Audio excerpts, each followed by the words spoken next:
Well,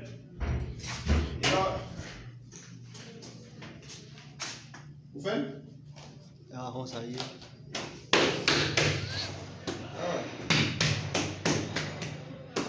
Okay, inaanag na natin yung buti. Pusa.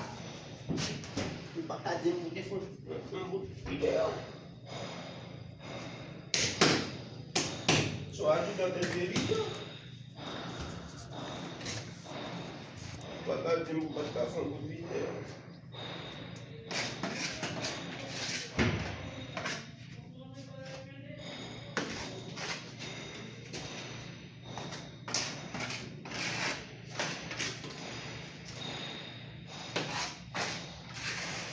Yo,